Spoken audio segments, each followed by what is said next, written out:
खजूर का बीज हवा से उड़ता हुआ जमीन पर आ गिरा। तेज धूप से बीज तड़पने लगता है। तभी एक ऊंट आता है और अपने मुंह से बीज को पानी देता है, तो बीज धीरे धीरे अंकुरित होता है। अब हर रोज और सभी जानवर भी पास की झील से पानी भरकर पौधे पर डालने लगते हैं। कुछ ही साल बाद मजबूत और लंबा खजूर का पेड़ बन गया। फिर ऊंट और सभी जानवर ने उसी पेड़ के नीचे अपना बसेरा कर लिया।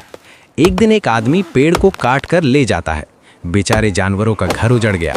लेकिन अगले दिन उसी कटे हुए पेड़ से एक नया खजूर का पौधा उगाया। लेकिन ऊंट रोने लगा क्योंकि किसी ने लाइक सब्सक्राइब नहीं किया।